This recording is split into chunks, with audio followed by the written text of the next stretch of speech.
أشهد أن محمد رسول الله۔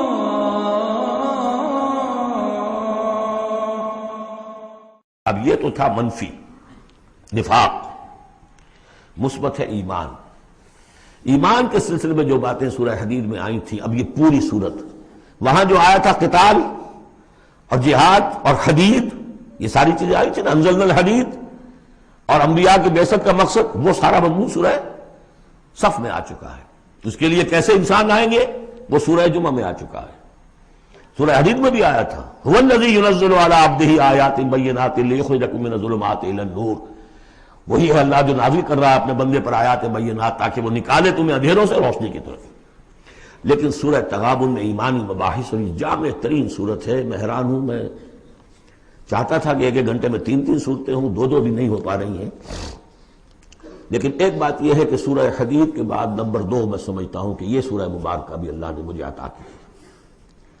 اس کے اسرار و رموز، اس کا نظم اس قدر واضح اللہ کے فضل و کرم سے ہے، آپ بھی نوٹ کر لیجیے، اس میں صرف اشارات ہو سکتے ہیں۔ 2 رکوع ہیں، 10 آیتیں اور 8 آیتیں۔ پہلے رکوع کی 10 آیتوں میں 7 آیتوں میں نریشن ہے ایمان کی، ایمان یہ ہے یہ ہے یہ ہے یہ ہے، اور 3 آیتوں میں بڑی زوردار دعوت ہے، پس لاؤ ایمان، مانو ان باتوں کو۔ دوسرے رکوع کی 8 آیتوں میں سے پہلے 3 میں ایمان کے ثمرات بیان ہوئے، پہلے 5 میں ایمان حقیقی اگر ہے تو اس کا یہ ثمرہ ہے، یہ ثمرہ ہے، یہ ثمرہ ہے۔ اس درخت میں اگر آم کا درخت صحت مند ہے تو آم لگتے ہیں کہ نہیں؟ تو ایمان کا درخت صحت مند ہے اگر، تو اس میں کوئی ثمرات لگیں گے، کوئی پھل لگیں گے کہ نہیں؟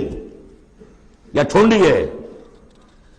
تو وہ درخت، وہ پھل کون سے ہیں؟ کچھ داخلی پھل ہیں جو انسان کے اندر کھلتے ہیں پھول، کچھ باہر ہیں جو ظاہر ہوتے ہیں، اور پھر آخر میں 3 آیتوں میں زوردار دعوت ہے کہ ان تقاضوں کو پورا کرو۔ بسم اللہ الرحمن الرحیم، یسبح للہ ما فی السماوات و ما فی الارض۔ یہ تیسری مرتبہ یسبح آ گیا، ایک مرتبہ سورہ جمعہ میں، ایک مرتبہ سورہ حشر میں آ چکا تھا، یسبح لہ ما فی السماوات والارض، وما فی کے تکرار کے بغیر، دوسری مرتبہ سورہ جمعہ کے شروع میں، تیسری مرتبہ اتغاب۔ لہ الملک و لہ الحمد، اب یہ ساری چیزیں آ چکی ہیں سورہ حدید کے اندر۔ بادشاہی بھی اسی کی ہے، حمد بھی اسی کے لیے، وہو علی کل شیء قدیر، وہ ہر چیز پر قادر ہے۔ هو الذی خلقکم، اسی نے تمہیں بنایا ہے نا، فمنکم کافر ومنکم مومن۔ تو کتنی عجیب بات ہے کہ تم میں سے کوئی مومن ہے، کوئی کافر ہے۔ بنانے والا تو سب کا ایک ہے، سب کو مومن ہونا چاہیے، سب کو اس کا شکر گزار ہونا چاہیے، سب کو اس کے سامنے جھکنا چاہیے، لیکن واقعہ یہی ہے، هو الذی خلقکم، اس نے بنایا تم سب کو، فمنکم کافر ومنکم مومن واللہ بما تعملون بصیر، اور جو کچھ تم کر رہے ہو اللہ دیکھ رہا ہے۔ اس میں بڑا ایک یوں سمجھیے کہ بڑی دھمکی ہے، اللہ دیکھ رہا ہے، یعنی یہ کہ جو بھی اس کی مخلوق میں سے اس کا کفر کرے پھر اس کے ساتھ وہ نمٹے گا اس سے۔ واللہ بما تعملون بصیر، ہم تمہیں دیکھ رہے ہیں، تمہاری حرکتیں ہماری نگاہ میں ہیں۔ کیا مطلب ہوتا ہے اس کا؟ خلق السماوات والارض بالحق، اس نے آسمان اور زمین پیدا کیے ہیں ایک پرپس کے ساتھ، باطل نہیں ہے یہ تخلیق، عبث نہیں ہے یہ تخلیق، حق کے ساتھ، با مقصد، با نتیجہ۔ اور خاص طور پر تم اس کی کریشن کا کلائمیکس، وَصَوَّرَكُمْ فَأَحْسَنَ صُوَرَكُمْ، اور تمہاری جو نقشہ کشی کی ہے تو کتنی عمدہ کی ہے۔ انسان کا جسم، اس کا اریکٹ پوسچر، پھر کس طریقے سے جو اس میں جنسیں بنائی گئی ہیں، کس قدر کامل ہم آہنگی ہوتی ہے، پھر چہرے پہ جو نقش و نگار ہے، ایک ایک چیز پر غور کرو۔ فَصَوَّرَكُمْ وَأَحْسَنَ صُوَرَكُمْ، بہترین صورت بنائی تمہاری۔ وَإِلَيْهِ الْمَصِيرُ، اسی کی طرف لوٹ کر بھی آنا ہے۔ یہ سب کچھ بنا کر ایسے نہیں چھوڑ دیا تمہیں، تم اتنی گھٹیا شے نہیں ہو کہ بس اٹھا کے پھینک دی، نہ کھلونا ہو کہ کھیلے اور بس اس کے بعد جیب اٹھتا گیا۔ یہ ایک سیریس کریشن ہے، پرپس فل ہے، نتیجہ نکلے گا۔ اب دیکھیے ایک آیت میں جمع کیا ہے وہ تمام جو ایمانیات، ایمان بالعلم، علم خداوندی کا جو ایمان ہمارا ہونا چاہیے، آپ کو کئی آیتوں میں ملے گا قرآن میں بہت سے مقامات پر، یہاں ایک میں تین ڈائمنشنز دی ہے. یعلم ما فی السماوات والارض ایک ڈائمنشن، وہ جانتا ہے جو کچھ آسمان میں ہے جو کچھ زمین میں ہے. کیا باقی رہ گیا؟ لیکن سیکنڈ ڈائمنشن وَيَعْلَمُ مَا تُسِرُّونَ وَمَا تُعْلِنُونَ، وہ بھی جانتا ہے جو تم چھپاتے ہو اور وہ بھی جانتا ہے جو تم ظاہر کرتے ہو. تیسری ڈائمنشن اور آئی وَاللَّهُ عَلِيمٌ بِذَاتِ الصُّدُورِ، سینوں کے اندر جو کچھ ہے وہ پنہاں ہے وہ بھی اللہ جانتا ہے. میں کافی عرصے تک متردد رہا کہ یہ تو پھر تکرار ہو گئی، جو کچھ ہم چھپاتے ہیں وہی ہمارے سینے میں ہے نا، اور تکرار محض کلام کا عیب ہے. یقیناً یہاں کوئی اور بات ہونی چاہیے. تو جب انکشاف ہوا کہ اس سے مطلب ہے even your subconscious mind وچ even you don't know yourself what is lurking in the subconscious mind, تمہارے تحت الشعور کے اندر جو طوفان اٹھتے رہتے ہیں اللہ تو بس اسے بھی واقف ہے. He knows you through and through, وہ تمہارے جین سے واقف ہے. هو عالم بکم اذ انتم اجنۃ فی بطون امہاتکم، اپنی ماؤں کے پیٹ میں جنین کی شکل میں تھے، اللہ تب بھی جانتا تھا تمہیں. تو وہ تو تمہارے سب کانشیس مائنڈ، تم نہیں بات جانتے رہے، تمہیں نہیں معلوم، تم بسا اوقات دھوکہ کھا جاتے ہو. تمہارا تحت الشعور جو ہے وہ تمہیں دھوکہ دیتا ہے، لیکن اللہ اس سے بھی واقف ہے. الم یاتکم نبأ، اب 4 آیتیں ہو گئی ایمان باللہ پر، اگرچہ اسی میں مضمر ہے ایمان بالآخرہ بھی، معاد بھی. 2 آیتیں ایمان باللہ پر. الم یاتکم نبأ الذین کفروا من قبل، کیا تمہارے پاس خبریں آ نہیں چکی ہیں ان لوگوں کی جنہوں نے کفر کیا تھا پہلے؟ قوم نوح، قوم ہود، قوم صالح، پورا مکی قرآن پڑھ چکے ہو نا. اب تو ہم نزول کے اعتبار سے بھی بات کہہ سکتے ہیں اور اب اپنے اس دورہ قرآن کے اعتبار سے بات کہہ سکتے ہیں، سارا مکی قرآن پڑھ ہی لیا تقریباً. الم یاتکم نبأ الذین کفروا من قبل، کیا آ نہیں چکی تمہارے پاس خبریں ان کی جنہوں نے کفر کیا تھا پہلے؟ اب اس کا تجزیہ کیا ہے. فذاقوا وبال امرہم، انہوں نے اپنے معاملے کی سزا چکھ لی، دنیا میں ہلاک کر دی گئیں. وَلَهُمْ عَذَابٌ عَلِيمٌ، اور ابھی ان کے لیے عذاب علیم منتظر بھی ہے. ابھی تو عالم برزخ میں ہے نا، عذاب علیم جو آخرت کا ہے وہ تو ابھی منتظر ہے. اعد اللہ لہم عذابا علیما، تیار کر کے رکھا ہوا ہے. تجزیہ اگلی آیت میں ذالک بأنہ کانت تأتیہم رسلہم بالبینات، یہ اس لیے ہوا کہ ان کے پاس ان کے رسول آتے رہے واضح نشانیاں لے کر، واضح نشانیاں، واضح معجزے بھی اللہ نے جس کو دیے. فقالوا، تو انہوں نے کہا اب بشر یہدوننا، کیا بشر انسان ہمیں ہدایت دیں گے؟ فکفروا، اس پر کفر کیا انہوں نے. وتولوا، اور رخ پھیر لیا، گردن موڑ لی.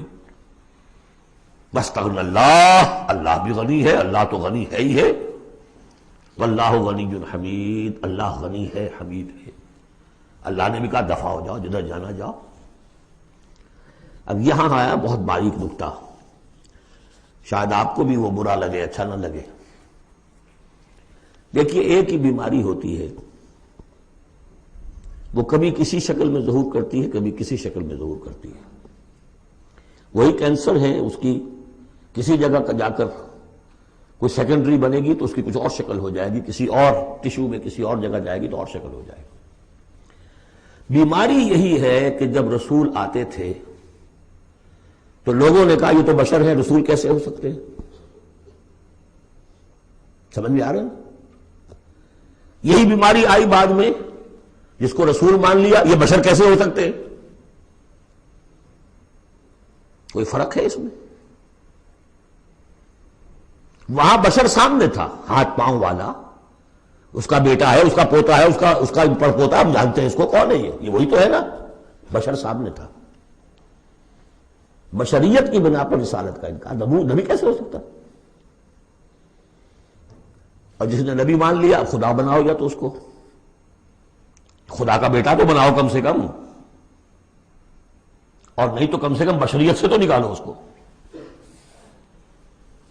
ایک ہی مرض ہے، ایک ہی مرض ہے. آخر یہی کوئی تو وجہ ہے نا، قرآن کتنی دفعہ کہلواتا ہے قل انما انا بشر مثلکم یوحی الی انما الہکم الہ واحد. آخری آیت ہے سورہ کہف کی. اے نبی کہیے، ڈنکے کی چوٹ کہیے کہ میں ایک بشر ہوں تمہاری طرح کا. ہاں وہی ہوئی ہے مجھ پر، کہ تمہارا الہ تو ایک ہی ہے اور وہ الہ اللہ ہے۔ فمن کان یرجو لقاء ربہ فلیعمل عملا صالحا ولا یشرک بعبادۃ ربہ احدا۔ البتہ ایک دوسری انتہا بھی ہمارے ہاں ہے۔ کچھ لوگوں نے اس نقطے کو ایمفیسائز کرنے کے لیے، جیسے ہم بھی کبھی کسی بات پر زور دینے میں کبھی کوئی لفظ ذرا مناسب سے ہٹ کر غیر مناسب لفظ ہم استعمال کر بیٹھتے ہیں۔ ہمارے بزرگوں سے بھی ہوا، کسی نے کہا بڑے بھائی بنا دیا، کسی نے کوئی اور مثال دے دی۔ ایسی بات بھی نہیں ہے۔ نبی کے بعض خصائص ایسے بھی ہیں کہ جو واقعتاً عام بشر کے نہیں ہیں۔ یہ حدیث بھی تو محمد رسول اللہ کی صلی اللہ علیہ وسلم کہ جب آپ سے یہ شکایت کی لوگوں نے، حضور آپ صوم وصال رکھتے ہیں، ہمیں نہیں رکھنے دیتے، ہمیں منع کرتے ہیں آپ۔ صوم وصال یہ ہے کہ آج روزہ رکھا اور اس کو آج شام کو افطار نہیں کیا، پھر رات چل رہا ہے وہ روزہ، اگلا دن بھی، تو 2 دن کا صوم وصال ہو گیا، اگلی روز شام کو جا کے کھولا، یہ صوم وصال ہے۔ پھر 3 دن کا، 4 دن کا آپ تو رکھتے ہیں، ہمیں اجازت نہیں دیتے۔ فرمایا ایکم مثلی، تم میں سے کون مجھ جیسا ہے؟ ابھی تو عند ربی، میں اپنے رب کے پاس رات گزارتا ہوں، وہ یطعمنی ویسقین، وہ مجھے کھلاتا پلاتا ہے۔ تو بعض پہلو ہے، نبی اپنی پشت سے بھی دیکھتا تھا صلی اللہ علیہ وسلم، ہم تو نہیں دیکھتے۔ تو خصائص ہیں۔ پھر نبی کو ساری سیر کرا دی گئی آسمانوں کی، زمین کی، کہاں لے گئے؟ عند سدرۃ المنتہی، عندہا جنت المأوی، اذ یغشی السدرۃ ما یغشی، ما زاغ البصر وما طغی۔ تو یہ معاملہ بھی نہیں، لیکن بنیادی طور پر وہ انسان ہے، انسانی عواطف و میلانات بھی تھے۔ چوٹ لگتی تھی تو درد ہوتا تھا، زخم کا وار لگا ہے تو اس پہ سے خون کا فوارہ چھوٹا ہی چھوٹا ہے، بچہ فوت ہو رہا ہے تو آنکھوں میں آنسو آئے ہی آئے ہیں، کبھی بددعا بھی نکل گئی ہے۔ کیف یہدی اللہ قوما خضبوا وجہ نبیہم بالدم، سب پڑھ چکے ہیں ہم یہ پورا قرآن مجید میں۔ لیکن یہ ہے کہ رسالت کا انکار بربنائے بشریت اور بشریت کا انکار بربنائے رسالت، یہ دونوں چیزیں غلط ہیں، اور یہ ہم بدل ہیں۔ ذالک بأنہ کانت تأتیہم رسلہم بالبینات فقالوا بشر یہدوننا فکفروا وتولوا واستغنی اللہ واللہ غنی حکیم۔ اب ایک آیت میں آ رہی ہے ایمان بالآخرہ، زعم الذین کفروا، ذرا اس کے زور کا اندازہ کیجئے گا، میں اپنا سا زور لگاتا ہوں، اپنی آواز کے ذریعے سے اس ایمفیسس کو واضح کرتا ہوں۔ زعم الذین کفروا ان لن یبعثوا، زوم ہو گیا ہے انہیں، غلط خیال ہو گیا ہے کہ وہ اٹھائے نہیں جائیں گے۔ قل، اب ذرا نوٹ کیجئے، بلا وربی لتبعثن ثم لتنبؤن بما عملتم، کہہ دو اے نبی کیوں نہیں، اور مجھے میرے رب کی قسم ہے۔ کون کھا رہا ہے قسم؟ محمد رسول اللہ صلی اللہ علیہ وسلم۔ لتبعثن، تم لازماً اٹھائے جاؤ گے، ثم لتنبؤن بما عملتم۔ یہ اس پر جو خطبہ تھا حضور کا پہلا خطبہ جو آپ نے دیا ہے بنو ہاشم کو دعوت میں، وہ میرے کتابچے میں موجود ہے، دعوت اللہ اردو میں اور کال ٹو اللہ انگریزی میں، اس کا متن موجود ہے، وہ ہے کہ اس کی شرح ہے۔ واللہ لتموتن کما تنامون ثم لتبعثن کما تستيقظون ثم لتجزون بالاحسان واحسانا، واللہ لتموتن کما تنامون، خدا کی قسم تم سب مر جاؤ گے جیسے روزانہ رات کو سو جاتے ہو، ثم لتبعثن کما تعملون، ثم لتبعثن کما تستيقظون، جیسے روزانہ صبح کو بیدار ہو جاتے ہو ایسے اٹھا لیے جاؤ گے قیامت کے دن، ثم لتحسبن بما تعملون، پھر تمہارا حساب کتاب لیا جائے گا جو تم نے عمل کیا ہے، ثم لتجزون بالاحسان احسانا وبالسوء سوءا، پھر بدلہ ملے گا بھلائی کا بدلہ برائی کا بدلہ، وانھا لجنۃ ابدا او لنار ابدا۔ قل بلا وربی لتبعثن ثم لتنبؤن بما عملتم وذلک علی اللہ یسیر، اور یہ اللہ پر بہت آسان ہے۔ 7 آیتیں پوری ہو گئیں، 4 ذات و صفات، 2 رسالت، 1 آخرت۔ اب سنیے، فآمنوا باللہ، یہ فا بہت اہم ہے یہاں پر، بس ایمان لاؤ اللہ پر اور اس کے رسول پر، والنور الذی انزلنا، اس نور پر جو ہم نے نازل فرمایا، واللہ بما تعملون خبیر، جو کچھ تم کر رہے ہو اللہ اس سے باخبر ہے۔ اب یہاں دیکھیے ریورس ہو جائے گا آرڈر، ریشو پروپورشن۔ اب یہاں ایک آیت میں اللہ اور اس کے رسول کا ذکر آ گیا، اور اس میں بھی واللہ بما تعملون خبیر کے اندر آخرت کا ذکر ہے، اللہ باخبر ہے، تو اللہ کے پاس یہ ساری خبریں اس نے رکھی ہوئی ہیں، کوئی ریسرچ، وہ تھیسس لکھنا ہے اس کو، تمہیں سزا دینے کے لیے. لیکن اب دو آیتیں آ رہی ہیں شاندار آخرت کے لیے. یوم یجمعکم لیوم الجمع ذالک یوم التغابن، جس دن کے وہ جمع کرے گا تمہیں اس جمع ہونے والے دن، وہ ہے ہار اور جیت کے فیصلے کا دن. جو اس وقت جیتا وہ جیت گیا، جو اس وقت ہارا وہ ہار گیا. یہ دنیا کی ہار اور جیت کیا ہے؟ کچھ بھی نہیں. ایک ڈرامے کے اندر کوئی جیت گیا کوئی ہار گیا، نہ وہ جیت ہے اور نہ یہ ہار ہے. اصل جیتا وہ جو وہاں جیتا، اصل ہارا وہ جو وہاں ہارا. ذالک یوم التغابن، وہ ہے ہار اور جیت کے فیصلے کا دن. ومن یؤمن باللہ، جیت کس کی ہوگی؟ جو ایمان لائے اللہ پر، ویعمل صالحا، اور عمل کرے اچھے. اس کی تفصیل کچھ آگے آ جائے گی کیا کیا عمل کرنے ہیں.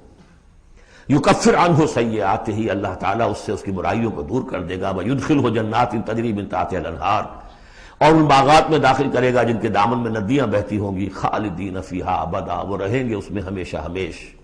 ذالک الفوز العظیم، یہ ہے بڑی کامیابی. والذین کفروا وکذبوا بآیاتنا اولئک اصحاب النار خالدین فیہا، اور جو لوگ انکار کریں گے اور تکذیب کریں گے ہماری آیات کی، وہ ہوں گے جہنمی اور رہیں گے اس میں ہمیشہ ہمیش. وبئس المصیر، اور یہ برا ٹھکانہ ہے. 10 آیات میں ایمانیات ثلاثہ کی بہترین جامع ترین تعبیر، تجزیہ، اور ایک زوردار دعوت ایمان. فآمنوا باللہ ورسولہ. اب جو 8 آیات ہیں، 3 میں، اب 5 میں اب ثمرات ایمانی. پہلا ثمرہ کیا ہے؟ ما صاب من مصیبت الا باذن اللہ ومن یؤمن باللہ یہد قلبہ واللہ بکل شیء علیم. اگر اللہ پر ایمان حقیقت میں دل میں پیدا ہو گیا تو تمہیں معلوم ہے کہ پتہ تک جنبش نہیں کر سکتا جب تک کہ اللہ کا اذن نہ ہو. تم پر کوئی مصیبت کیا بغیر اللہ کے اذن کے آ گئی ہے؟ کیا بغیر اس کے علم کے آ گئی ہے؟ اور اگر اللہ کی اذن سے آئی ہے تو تمہارے ایمان کا تقاضا ہے کہ سمجھو کہ اس میں خیر ہی ہوگا، چاہے یہ مجھے اس وقت بری لگ رہی ہے، مجھے اچھی نہیں لگ رہی ہے، خیر ہوگا. آسان تکرہوا شیئا وہو خیر لکم. لہذا بندہ مومن کی زبان پر کیا دل میں بھی کبھی اللہ کے خلاف شکایت کا انداز پیدا نہ ہو. یہد قلبہ، تسلیم و رضا، جو اللہ کی طرف سے آئے. ہم بھی تسلیم کی خو ڈالیں گے، بے نیازی تیری عادت ہی صحیح. نہ شبد نصیب دشمن کے شبد ہلاک تیرت، سر دوستاں سلامت کے تو خنجر آزمائی. اے اللہ جو تیری طرف سے خیر، بیدک الخیر. یہ تسلیم و رضا ہے، مقام تسلیم. علامہ اقبال نے بہت پرشکو انداز میں کہا ہے کہ اقدہا کے مقام رضا کشود مرا، برو کشید ز پیچا کے ہست و بود مرا. آدمی میں تکلیف کیوں آئی، اس نے کیا، اس نے کر دیا، یہ ہو گیا تھا، وہ ہو گیا تھا، یہ نہیں کرنا چاہیے تھا، میں نے یہ کام غلط کیا، لگے رہو اسی پیچ و تاب. بندہ مومن کہتا ہے جو آیا میرے رب کے حکم سے آیا. کوئی بھی ذریعہ بن گیا ہو وہ ٹھیک ہے، اس کے بدلہ لیں وہ ٹھیک ہے، وہ قانون کا معاملہ ہے. وَلَكُمْ فِي الْقِصَاصِ حَيَاةٌ يَا أُولِي الْأَلْبَابِ. اللہ کے خلاف شکایت نہیں. برو کشید نہ پیچا کہ ہست بود مرا، یہ ہے، یہ تھا، یہ کیوں ہو گیا، یہ کیسے ہو گیا، اس سارے چکر سے مجھے نکال لیا. کس چیز نے نکال لیا؟ کہ اقدہا کے مقام رضا کشود مرا. یہ مقام رضا نے کیسے کیسے میرے عقدے حل کر دی. اب میں تفصیل میں جا نہیں سکتا، اس پر میرے بڑے بڑے کیسز موجود. یہ بتایا میں بھول گیا ہوں آپ کو کہ وہ جو منتخب نصاب جس کا میں تذکرہ کرتا آیا ہوں، یہ ساری صورتیں ان میں داخل ہیں. یہ اس کا چوتھا حصہ جو تھا سورہ صف، سورہ جمعہ، سورہ تغابن، سورہ منافقون، اور یہ سورہ تغابن دوسرے حصے کی صورت ہے. یہ ایمان کی حقیقت پر سورہ فاتحہ، سورہ آل عمران کی آخری آیات، سورہ نور کی آیات نور، اور پھر یہ تغابن. تو پہلا ہے نتیجہ تسلیم و رضا. دوسرا نتیجہ یہ تو اندر نکلا نا، دل کے اندر احساسات ہیں. یہ پھول اندر کھلتا ہے، باہر نظر نہیں آتا. باہر نظر آنے والا بڑا پھول کیا ہے؟ وَأَطِیعُوا اللَّهَ وَأَطِیعُوا الرَّسُولَ فَإِن تَوَلَّیْتُمْ فَإِنَّمَا عَلَىٰ رَسُولِنَا الْبَلَاغُ الْمُبِینُ. اطاعت کرو اللہ کی اور اطاعت کرو رسول کی، پھر اگر تم پیٹھ موڑ لو گے تو جان لو کہ ہمارے رسول پر سوائے صاف صاف پہنچا دینے کی کوئی ذمہ داری نہیں، باقی تمہیں خود جواب دہی کرنی پڑے گی۔ اس نے پہنچا دیا، اس نے حکم بتا دیا، اللہ کا یہ حکم ہے، وَأَحَلَّ اللَّهُ الْبَيْعَ وَحَرَّمَ الرِّبَا۔ تم پڑے رہو اپنے الجھنوں میں اور اشکالات میں، انما البیع مثل الربا، لیکن احل اللہ البیع وحرم الربا، اللہ نے حلال کیا بیع کو، حرام کیا ربا کو۔ ہو آر یو، یہ ہو آر یو سے مجھے وہ شعر بھی یاد آ گیا ہے جو مقام تسلیم و رضا پر کہا ہے اکبر الہبادی نے، رضائے حق پہ راضی رہ، یہ حرف آرزو کیسا یوں ہو جائے۔ اچھا تم اللہ کو سکھا رہے ہو، یو وانٹ ٹو ٹیچ ہم آرزو، رضائے حق پہ راضی رہے، یہ حرف آرزو کیسا، خدا خالق، خدا مالک، خدا کا حکم تو کیسا، تو وہی ہو آر یو، اللہ نے فیصلہ کیا ہے یہ حرام ہے یہ حلال ہے۔ تم اللہ کو مانتے ہو کہ نہیں؟ نمبر 1۔ رسول کو مانتے ہو کہ نہیں؟ نمبر 2۔ قرآن کو مانتے ہو کہ نہیں؟ نمبر 3۔ پھر کوئی دلیل نہیں، نو آرگیومنٹس،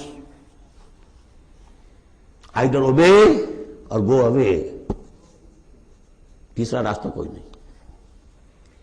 وَأَطِيعُوا اللَّهَ وَأَطِيعُوا الرَّسُولَ وَإِن تَوَلَّيْتُمْ فَإِن تَوَلَّيْتُمْ فَإِنَّمَا عَلَىٰ رَسُولِنَا الْبَلَاغُ الْمُبِينُ اللَّهُ لَا إِلَٰهَ إِلَّا هُوَ وَعَلَى اللَّهِ فَلْيَتَوَكَّلِ الْمُؤْمِنُونَ۔ پھر ایک پھول اندر جو کھلا ہے دل میں کھلے گا، ذہن میں کھلے گا، توکل۔ اللہ ہی وہ ہے کہ جس کے سوا کوئی الہ نہیں، اس کی مرضی کے بغیر کوئی چیز جنبش نہیں کر سکتی۔ تمہارے کیے کیا ہو جائے گا؟ کچھ نہیں ہوگا۔ تمہارا کام ہے اپنی سی محنت کر کے نتیجہ اللہ پر۔ سارے وسائل موجود ہو تب بھی یہ نہ سمجھنا کہ یہ کام میں کر سکتا ہوں۔ گاڑی ہے، آج ہی ٹیوننگ بھی کرائی ہے، اس کے ٹینک بھی فل ہے، سب کچھ ٹھیک ہے، میں صبح ضرور جاؤں گا، نہیں جا سکتا۔ جب بھی یہ کہو گے ایمان سے دور ہو گئے۔ وَلَا تَقُولَنَّ لِشَيْءٍ إِنِّي فَاعِلٌ ذَلِكَ غَدًا إِلَّا أَن يَشَاءَ اللَّهُ۔ کبھی مت کہنا کہ یہ کام میں کل ضرور کروں گا، مگر انشاءاللہ کے ساتھ، اللہ چاہے گا تو ہوگا ورنہ نہیں۔ اور سارے تمہارے پاس وسائل ہیں، تم کہو گے فتح ہی فتح ہے اب تو وہ حال ہو جائے گا جو غزوہ حنین میں ہوا تھا۔ اذ اعجبتکم کثرتکم، 12,000 کی تعداد، اور ایسی بھگدڑ مچی کہ چند 100 آدمی رہ گئے۔ یہ بھی بڑی محنت کر کے سید سلیمان ندوی صاحب نے کھود کریت کے نکالے ہیں کہ 300-400 آدمی تھے۔ استاد نے جو لکھا ہے شبلی نے وہ تو یہ ہے کہ 30-40 مسلمان رہ گئے تھے صرف 12,000 میں سے۔ تیسرا یہ پھول ہو گیا اندر والا۔ اب چوتھا، بڑے خطرناک معاملات آ رہے ہیں، اب ذرا توجہ سے سنیے۔ یا ایھا الذین آمنوا ان من ازواجکم واولادکم عدوا لکم فاحذروہم۔ اے ایمان کے دعوے دارو، تمہاری بیویوں اور تمہاری اولاد میں سے تمہارے دشمن ہیں، ان سے اپنے آپ کو بچا کر رکھو۔ فاحذروہم، یہی ہم پڑھ چکے ہیں پہلے لفظ، حضور سے کہا گیا تھا ہم العدو فاحذرہم قاتلہم اللہ ولا یؤفکون۔ بیوی کی محبت ہے، بیوی کی فرمائش یہ ہے۔ اب میاں صاحب جو ہیں کیا کہیں، مجبوری، بچوں کو اچھے سے اچھا تعلیم دینی ہے، حلال سے نہیں ہوتی، حرام سے۔ گھر بار چھوڑو، ملک چھوڑو، جاؤ باہر، بوڑھے ماں باپ مر رہے، پانی دینے والا کوئی نہیں، اور ڈالر اور پیٹرول ڈالر کمانے کے لیے بیٹے گئے ہوئے باہر، کیا کریں؟ مکان بنانا ہے، یہ کرنا تھا، وہ شروع کی تھی، کوٹھی شروع کی تھی، وہ ابھی تک مکمل نہیں ہوئی ہے، وغیرہ وغیرہ۔ اور کہیں اگر اللہ نے توفیق دے دی ہے دین کی طرف بڑھنے کی اور کام کرنے کی، تو سب سے پہلے تو آڑے آتی ہے عام طور پر بیوی۔ دماغ خراب ہوا آپ کا، وہ بھی تو بڑا دیندار ہے، آپ سے زیادہ لمبی داڑھی ہے اس کے، وہ تو ساری رشوتیں بھی لیتا ہے اور یہ بھی کرتا ہے وہ بھی کرتا ہے، آپ ہی بڑے دیندار بن کر آ گئے۔ ناشتے پہلے ہوتے تھے پراٹھوں کے اور انڈوں کے، اور اب مل رہی ہے سوکھی روٹی، ظاہر بات ریزنٹمنٹ تو ہوگی۔ ان من ازواجکم واولادکم عدوا لکم فاحذروہم، یہ بالکل الٹی باتیں ہیں، ہمارے تصورات کی بالکل برعکس۔ انقلابی تحریک کے اعتبار سے 100% ہر چیز فٹ بیٹھتی ہے۔ وہ تصور نہ ہو تو یہ ساری باتیں جو ہیں یہ ایسی منتشر ہو جاتی ہیں، انمل بے جوڑ سی ہیں۔ یا ایھا الذین آمنوا ان من ازواجکم واولادکم عدوا لکم فاحذروہم، لیکن اس کے ساتھ ہی دیکھیے بیلنس کیا ہے، یہ میرے نزدیک قرآن مجید کے اعجاز کا ایک بہت اہم مقام ہے، جہاں ایک طرف یہ بتا دیا چوکس رہو، چوکنے رہو، سانپ کی طرح ہوشیار رہو، بیوی اور اولاد کی محبت تم سے کوئی غلط کام نہ کرا دے، لیکن یہ بھی نہیں کہ گھر کو آپ میدان جنگ بنا لیں، بلکہ معاف کرو، بخش دو، ساتھ یہ بھی ہے بیلنس کا ہے۔ وَإِن تَعْفُوا وَتَصْفَحُوا وَتَغْفِرُوا، تین الفاظ آ رہے ہم معنی، اگرچہ معنی مختلف ہے۔ عفو کہتے ہیں کسی کو ڈھیل دینا، داڑھی کے لیے بھی آیا ہے حدیث میں اعف اللحا، داڑھیاں چھوڑو، داڑھیوں کو بڑھاؤ۔ عفو کے معنی ایک تو پکڑ لیا فوراً نہیں، چھوڑو، ڈھیل دو۔ تصفحو، کبھی کبھی ایسا بھی ہو کہ کوئی غلطی ان کی دیکھی اور ذرا دیکھی اندیکھی کر دی، چہرہ اپنا پھیر لیا، اسے پتہ ہی نہ چلے کہ دیکھا ہے، ابا جان نے دیکھا ہے یا شوہر نے دیکھا ہے، کیونکہ ہر بات کو پکڑیں گے اگر آپ تو ضد بھی پیدا ہو جائے گی، کسی وقت جو ہے ایک نیگیٹو سائیکالوجی ڈیولپ ہو جائے گی۔ تغفروا بخش دینا، یعنی جیسے کہ مغفر جو ہے سر کو ڈھانپ لیتا ہے، ڈھانپ دینا ان کی غلطی کو۔ وَإِن تَعْفُوا وَتَصْفَحُوا وَتَغْفِرُوا فَإِنَّ اللَّهَ غَفُورٌ رَحِيمٌ، تو اللہ بھی تو غفور اور رحیم ہے نا۔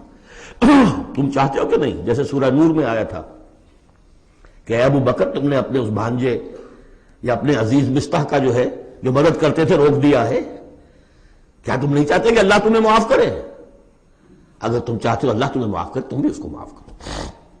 وَإِن تَعْفُوا وَتَصْفَحُوا وَتَغْفِرُوا فَإِنَّ اللَّهَ غَفُورٌ رَحِيمٌ۔ اب یہ آ گیا، دیکھیے پہلے ایک انڈیویجول، ایک مرد مومن، اس کی زندگی میں دو پھول اندر کھلے، ایک باہر والا پھول جو ہے وہ گوبھی کا پھول ہے بہت بڑا، اندر والا ہے تسلیم و رضا توکل، اور باہر والا جو ہے اطیعوا اللہ واطیعوا الرسول، وہ تو ظاہر بات ہے کہ پورے دین کے اوپر جو ہے وہ اب محیط ہو گیا جو بھی حکم ہے۔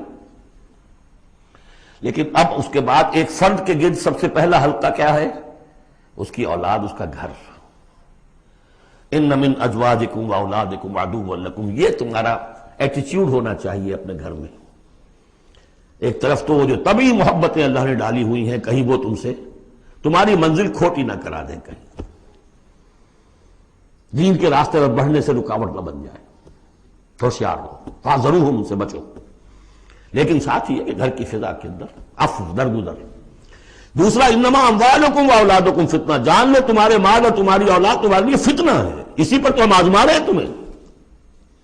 زین للناس حب الشہوات من النساء والبنین والقناطیر المقنطرۃ من الذهب والفضة والخیل المسومۃ والانعام والحرث، یاد ہے کہ نہیں سورہ آل عمران کی آیت؟ اللہ نے یہ محبتیں ڈالی ہیں، کبھی تو امتحان ہے، آزمائش ہے، یہ محبتیں ہی نہ ہو تو سب کے سبھی اللہ کے بندے بن جائیں۔ دیکھنا تو یہی ہے کہ تم کس کس چیز کو، کس کس ریزسٹنس کو، کس کس ہرڈل کو عبور کر کے آ سکتے ہو ہمارے پاس۔ انہیں پتھروں پہ ہو کر اگر آ سکو تو آؤ، میرے گھر کے راستے میں کوئی کہکشاں نہیں ہے۔ جنت جو ہے وہ بہت ناپسندیدہ چیزوں سے گھیر دی گئی ہے۔ تو یہ اموال اولاد یہ تمہارے لیے فتنہ ہے، جانچے جا رہے۔ اولاد کو کیا بنانے کی فکر کی تھی تم نے؟ بندہ مومن بنانے کی فکر کی تھی یا ایک پیسہ کمانے والی مشین بنانے کی فکر کی تھی؟ اور اچھی طرح جان لیجئے کسی شخص کے دل میں ایمان کتنا ہے اس کا اصل انڈیکس وہ یہ ہے کہ وہ اپنی اولاد کو کیا بنا رہا ہے۔ اس نے خود کتنا ہی بہروپ جو ہے وہ بنا بیٹھا ہو، بہت بڑا عالم دین اور مسند نشین اور بہت بڑا صوفی اور بہت بڑا مرشد، لیکن یہ دیکھیے اس نے اپنی اولاد کو کیا بنانے کی کوشش کی ہے۔ اس کا اصل جو باطن ہے وہ وہاں نظر آئے گا، ویلیوز جو اس کے اندر ہیں وہ وہاں نظر آئیں گے۔ اب آئی تیسری بات، انما اموالکم واولادکم فتنہ واللہ عندہ اجر عظیم، اللہ ہی کے پاس اجر عظیم ہے۔ اولاد سے بھی تم یہ نہ سمجھنا کہ تمہارے بڑھاپے کا سہارا بن جائے گا، یہ بھی کچھ پتہ نہیں، کیا پتہ یہی اولاد بڑھاپے میں ٹھوکریں بھی مارے۔ ٹھوکریں اگر پاؤں سے نہیں ماریں گے، زبان سے ماریں گے، سینہ تان کر کھڑے ہو کر کہیں گے، باتیں کریں گے، ابا جان کیا آپ باتیں کرتے ہیں، دقیانوسی باتیں آپ کرتے ہیں، زمانہ بدل گیا، آپ کو کیا معلوم۔ لیکن اب آ رہا خلاصہ، فاتقوا اللہ ما استطعتم واسمعوا واطیعوا وانفقوا خیرا لانفسکم، اللہ کا تقوی اختیار حد امکان تک، اور سنو اور اطاعت کرو، سنو اور اطاعت کرو۔ اطیعوا الرسول تو پہلے آ چکا تھا، یہاں یہ کیوں کہا گیا؟ سوچا کبھی آپ نے؟ اس لیے کہ رسول کی اطاعت، رسول کے زمانے میں رسول کے امیر جس کو مقرر کیا اس کی اطاعت بھی تھی کہ نہیں؟ من اطاعنی فقد اطاع اللہ ومن عصانی فقد عصى اللہ ومن اطاع امیری فقد اطاعنی ومن عصى امیری فقد عصانی۔ غزوہ احد میں اصل جو معصیت ہوئی تھی، نافرمانی ہوئی تھی، وہ کمانڈر کی ہوئی تھی، جہاں سے کہ تیر انداز ان کے حکم کے باوجود، روکنے کے باوجود چلے گئے تھے۔ کیسے سزا دی اللہ نے؟ پھر حضور کے زمانے میں تو حضور سے آئندہ کون ہوں گے؟ کوئی اللہ کا بندہ ہوگا جو پھر کھڑا ہو، من انصاری اللہ، جو دین کا ہی کام کرنے کے لیے داعی کھڑے ہوئے ہیں، دعوتیں ہیں، اصل بندہ شہید کھڑے ہوئے، مولانا مودودی کھڑے ہوئے، مولانا الیاس صاحب کھڑے ہوئے، پچھلی صدیوں میں سید احمد بریلوی کھڑے ہوئے، لوگ کھڑے ہوتے رہیں گے۔ من انصاری اللہ، کون ہے جو میرے ساتھ ہاتھ بٹائے؟ اب آپ دیکھیے اس زمانے میں کون ہے، قبول کیجئے، فاسمعوا واطیعوا، پھر اس کا حکم سنیے اور مانیے۔ ڈسپلن پارٹی، ورنہ کیا ہوگا؟ کچھ بھی نہیں۔ عید آزاداں شکوہ ملک و دین، اور عید محکومہ ہجوم مومنین، یہ 30 لاکھ کا ہجوم مومنین ہے جو حج میں ہوتا ہے۔ اگر یہ جماعت ایک ہوتی کسی ایک امیر کے نیچے 30 لاکھ کی، ایک امیر، عظیم الشان انقلاب۔ وانفقوا، اور خرچ کرو، خیرا لانفسکم، یہی تمہارے لیے، خود اپنے لیے بہتر ہے، لگا دو جو بھی کچھ دیا ہے۔ وہی دیکھیے جہاں پہ سورہ حدید، آمنوا باللہ ورسولہ وانفقوا مما جعلکم مستخلفین فیہ فالذین آمنوا منکم وانفقوا لہم اجر کبیر ومن یوق شح نفسہ فاولئک ھم المفلحون، اور جو اپنی جی کے لالچ سے بچا لیے گئے، بخل سے نجات پا گئے، وہی ہیں کہ جو اصل میں فلاح، آخری فلاح کو پہنچیں گے۔ ان تقرضوا اللہ قرضا حسنا، اگر تم اللہ کو قرض حسن دو، یضاعف لکم، وہ تو اس کو تمہارے لیے دگنا کرے گا، چوگنا کرے گا، 700 گنا کرے گا، فیغفر لکم، اور تمہیں بخش دے گا۔ واللہ شکور حلیم، اللہ شکور بھی ہے، حلیم بھی ہے۔ شکور اتنا ہے کہ تم جو بھی کچھ کرتے ہو قدر کرتا ہے کہ میرے بندے نے یہ کیا میرے لیے، اور حلیم اتنا ہے کہ تم نہیں بھی دیتے تو فوراً تمہاری گردن نہیں ناپتا، حلیم الطبع ہے۔ عالم الغیب والشہادہ، وہ جاننے والا ہے کھلے اور چھپے کا، تمہارے سامنے جو کچھ ہے وہ بھی اور جو تم سے غائب ہے اس کا بھی۔ العزیز الحکیم، یہ وہ صورت تھی جس کے شروع میں العزیز الحکیم نہیں آیا تھا، یہاں اختتام پر آ گیا ہے وہ